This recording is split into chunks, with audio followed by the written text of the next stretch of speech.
29 জানুয়ারি 2025 বুধবার মৌনী অমাবস্যার দিন সাধারণত তান্ত্রিক ও আধ্যাত্মিক কাজের জন্য শুভ ফলদায়ক বলেই মান্য করা হয়। এই দিন বিশেষ উপায়, টোটকা, বাস্তুদোষ, বিশেষ করে সুখ, শান্তি, সমৃদ্ধির জন্য টোটকা করা হয়ে থাকে।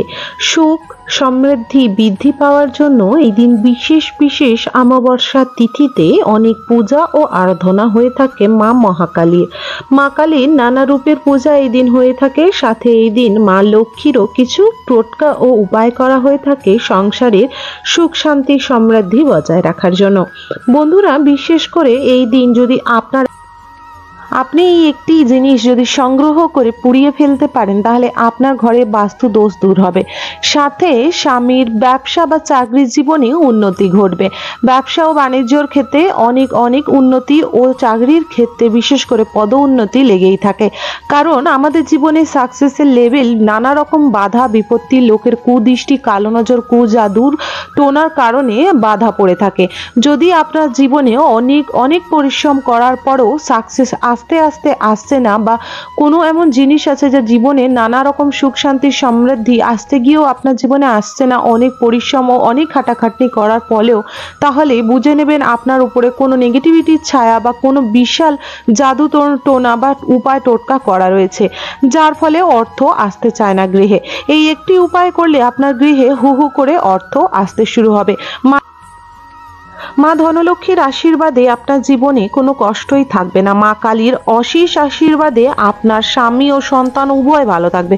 সন্তানদের পড়াশোনায় মন না বসা, মন মরা হয়ে থাকা, সবসময় অসুস্থ হয়ে যাওয়া এবং আপনারও ক্ষেত্রে সবসময় চিড়চিড়ে ভাব হওয়া, সংসারের প্রতি বিশেষ করে মন না লাগানো, বা বিশেষ করে স্বামী ও সন্তানের যতই ভালো করুন না কেন তাদের কোনো না কোনো অশুভ শক্তির দ্বারা তাদের ক্ষতি হচ্ছে, বা আপনার জীবনে সুখ, শান্তি, সমৃদ্ধি আসছে না, তাহলে অবশ্যই এই দিন এই উপায় ও টোটকাগুলি করুন। সাথে কিছু মন্ত্র এই দিন অবশ্যই জপ করুন। বলা হয় কলিযুগের বিশেষ করে জাগ্রত দেবী মা মহাকালী। মা মহাকালীর পূজা করলে বা মা মহাকালীর ভক্তরা কোনোদিনও খালি হাতে ফেরত যান না। তার আশীর্বাদ, অশেষ কৃপা, সেই দৃষ্টি সেই ভক্তের উপরে থাকে। তাই মা মহাকালীকে অবশ্যই পূজা পাঠ এই দিন করবেন। মৌনী অমাবস্যার দিন অবশ্যই মা মহাকালীকে আপনারা লাল, বিশেষ করে জবার মালা অর্পণ করবেন। সাথে 9টি বেল্লপত্র ও 9টি লাল জবা অবশ্যই অর্পণ করবেন। লাল জবা 9টি সম্পূর্ণ করে না পারলে বা জোগাড় করতে না পারলে অবশ্যই 3টি লাল জবা ও 9টি বেল্লপত্র লাল চন্দনে লাগিয়ে মাকে দেবেন। এতে আপনার ঘরে সুখ শান্তি বজায় থাকবে। বন্ধুরা, এই দিন অবশ্যই এই কয়টি জিনিস পুড়িয়ে ফেলুন, তাহলে মা মহাকালীর সাথে সাথে মা লক্ষ্মী এবং আপনার ঘরে যত রকম নেগেটিভিটি আছে দূর হয়ে সুখ, শান্তি, সমৃদ্ধি বজায় থাকবে। আপনার ঘরে কোনো নেগেটিভিটি শক্তি থাকলে সেটি বিনাশ হবে। সাথে কালো জাদু, টোটকা, নজর, বিশেষ করে দুষ্কৃতী যারা আপনার ঘরে নানা রকম কালো জাদু বা ব্ল্যাক ম্যাজিক করে রেখেছে সেগুলি কেটে যাবে। এর জন্য আপনাকে দরকার হবে ফ্রেশ তেজপাতা। আপনাকে বাজার থেকে একদম পরিষ্কার তেজপাতা কিনে নিয়ে আসতে হবে। 9টি তেজপাতা আপনাকে নিতে হবে। এগুলি সব ধুনুচির মধ্যে আপনি নিয়ে নেবেন, বা একটি থালা বা বাটির মধ্যে, যেগুলো ঠাকুরেরই, তার মধ্যে আপনাকে এই কার্যটি করতে হবে। 9টি তেজপাতার মধ্যে 9টি লবঙ্গ ফুল নিতে হবে। লবঙ্গর মাথায় যেন অবশ্যই লবঙ্গর ফুলটি থাকে, সেমন দেখে আপনাকে 9টি লবঙ্গ ও বিশেষ করে আপনাকে নিতে হবে 3টি এলাচ।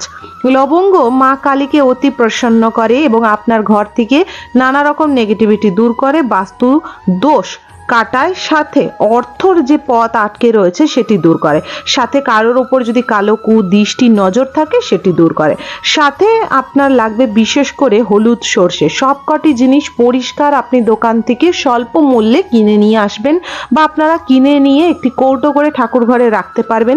প্রতি অমাবস্যা, শনি ও মঙ্গলবার আপনার বাস্তুতে যদি এই উপায়টি করতে থাকেন, আপনার কেউ কোনোদিনও কোনো প্রকারভাবে ক্ষতি করে দিতে পারবে না। স্বয়ং মা কালী এসে আপনার রক্ষা করবে। সাথে নিয়ে নিতে হবে কর্পূর।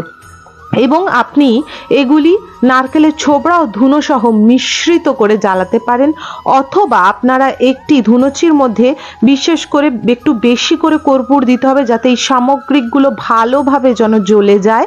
এবং যখন সামগ্রিকগুলো একসঙ্গে দিয়ে কর্পূর দিয়ে জ্বালাবেন, তখন সর্বপ্রথম বাবা গণেশকে আরতি করবেন, তারপরে মা লক্ষ্মী এবং মা কালীকে আরতি করবেন। যদি আপনার ঘরে হনুমানজি থেকে থাকে, তাকে আরতি করার পর সর্বদেবদেবী যা আপনার সিংহাসনে ঠাকুর ঘরে বিরাজমান করছেন সবাইকে আপনারা অবশ্যই এই আরতিটি দেখিয়ে ঘন্টা বাজাবেন। এবং তারপরে আপনি যখন এই আরতিটি করবেন, আপনার সদর দরজা যেন খোলা থাকে, সদর দরজা যেন গঙ্গা জল ছেটানো থাকে, এবং অবশ্যই প্রতিটা রুমের দরজা ও জানলা যেন খোলা থাকে। এবং আপনারা ঘন্টা এক হাতে নিয়ে আর এক হাতে ধুনোচিটা নিয়ে আপনার সারা ঘর, বাথরুম ছেড়ে আপনারা সারা আপনাদের ঘর, রান্নাঘর থেকে শুরু করে সর্বঘরে আপনারা এই বিশেষ করে ধুনোটি বা ধোঁয়াটি দেখাবেন, এবং সঙ্গে সঙ্গে আপনার ঘর থেকে নেগেটিভিটি দূরে যাবে। সাথে আপনারা জয় মা, বিশেষ করে মহাকালীর জয় বা জয় মা তারা মন্ত্র জপ করতে করতে আপনারা মা তারার নাম নিয়ে এই কার্যটি করতে পারেন। এবং তারপরে সদর দরজাতেও অবশ্যই আপনারা এই ধোঁয়াটি দেখাবেন। এটি করার পরই আপনি আপনার ঘরে বাচ্চাদের বলুন বা আপনাদের উপর থেকে যে একটা ভারী অবস্থা, সবসময় দেখবেন একটি ভারী মাথা হয়ে থাকে, মাথার মধ্যে ভারী একটা ভাব থাকে, মনে হয় শরীরের মধ্যে একটু ভারী ভারী ভাব, সেইগুলো কিন্তু সঙ্গে সঙ্গে তুড়িতে দূর হয়ে যায়। এটি বিশেষ মহা উপায়। এই কার্যটি করার পর অবশ্যই মা কালীকে আপনারা পূজা পাঠ করবেন। এই দিন মা কালীকে অবশ্যই লাল ফুলের ভোগ অর্পণ করতে পারেন, যেমন বেদানা। এবং এই দিন মাকে অবশ্যই আপনারা বাতাসা, চিড়ে, বেদানা এবং এই দিন মাকে তিল অর্পণ করতে পারেন। মা অতি প্রসন্ন হয়। সাথে অবশ্যই এই দিন মা মহালক্ষ্মীকেও পূজা করবেন। সকাল স্নান করে মৌনী অমাবস্যার দিন যদি গঙ্গা পারেন বা পবিত্র কোনো নদীতে স্নান করুন, সম্ভব না হলে আপনি আপনার স্নানের জলের মধ্যে গঙ্গা জল মিশ্রিত করে স্নান করুন। সকালবেলা স্নান করার পর এক মুঠো যে আতপ চাল, কাঁচা আতপ চাল, সেই নিয়ে তার মধ্যে 5টি দূর্বা এবং একটি লাল ফুল নিয়ে মা লক্ষ্মীকে মার উপরে অর্পণ করুন এবং বলুন আপনার ঘরে সুখ শান্তি সমৃদ্ধি যেন বজায় থাকে। সাথে মা লক্ষ্মীর মন্ত্র ওম শ্রীম হ্রিম শ্রীম মহালক্ষ্মী নমো নমঃ, এই মন্ত্রটি 108 বার পাঠ করুন। বাস্তু দোষ দূর করার জন্য আপনারা অমাবস্যার দিন বাড়িতে অবশ্যই এই জিনিসটি যেমন পোড়াবেন, সাথে বাড়ির কোনায় কোনায় ছিটিয়ে দেবেন। এই উপায়টি করার আগে গঙ্গা জল সর্বপ্রথম বাড়ির সব সদর দরজা, যতগুলো দরজা রয়েছে, যতগুলো রুমের দরজা এবং মেন গেট, ঘরের জানলা সব খুলে দেবেন। তারপরে গঙ্গা জল সারা ঘরে ছেটাবেন, সদর দরজাতে ছেটাবেন, তারপরে এই ক্রিয়াটি করবেন। বন্ধুরা, বাড়িতে প্রধান দরজার সামনে এই দিন অবশ্যই সন্ধেবেলা ঘি ও তেলের প্রদীপ প্রজ্বলিত করতে পারেন। যদি ঘি হয় তার মধ্যে লবঙ্গ দেবেন, এবং সর্ষে তেল হলে তার মধ্যে লবঙ্গ অবশ্যই দেবেন। এতে আপনার ঘরে নেগেটিভিটি প্রবেশ করতে পারবে না। বা অমাবস্যার দিন অনেকেই থাকে কালো জাদু উপায় টুটকা করে থাকে মানুষের ক্ষতি করার জন্য, সেটি আপনার গৃহে প্রবেশ করতে পারবে না যদি এই ক্রিয়াগুলো আপনি করতে থাকেন। সাথে কালো তিল ও লবঙ্গ মিশ্রিত করে আপনি আপনার বাড়ির চারপাশে প্রদক্ষিণ করে তারপরে সেই জিনিসটি কিন্তু ফেলে দিলে আপনার ঘরে খুব ভালো হয়, আপনার ঘরে নেগেটিভিটি আসে না।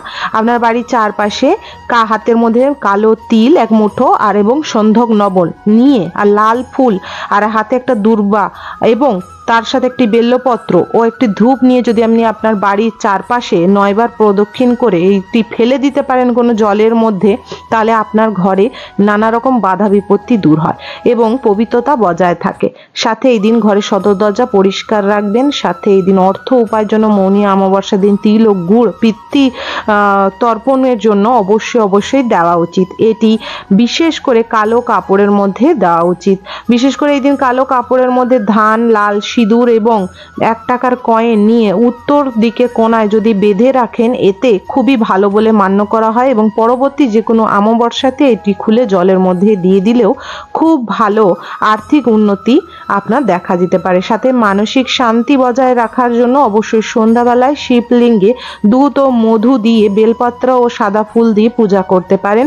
সাথে ওম নমঃ শিবায় মন্ত্রটি 21 বার জপ করবেন। আশা করব বন্ধুরা আপনাদের এই ভিডিও তথ্য থেকে কিছু আমি আপনাদের সাহায্য করতে পেরেছি। আপনাদের সংসারে সুখ শান্তি ও সমৃদ্ধি বজায় থাকুক এই কামনা করি মা মহা কালীর কাছে। অবশ্যই আপনারা সম্পূর্ণরূপে ভিডিওটি দেখেছেন, যদি ভালো লেগে থাকে অবশ্যই একটি লাইক করুন, কমেন্ট বক্সে জয় মা কালীর জয় অবশ্যই লিখুন। মা কালীর আশীর্বাদে আপনারা সর্বদা সুস্থ সবল ও হাসি খুশি থাকবেন। সাথে অবশ্যই চ্যানেলটিকে সাবস্ক্রাইব করে রাখতে পারেন আপকামিং পূজা পাঠ, তন্ত্র কথা, জ্যোতিষ শাস্ত্র, বাস্তু টিপস, টোটকা উপায় দেখার জন্য। হরে কৃষ্ণ বন্ধুরা, রাধে রাধে, জয় মা কালীর জয়।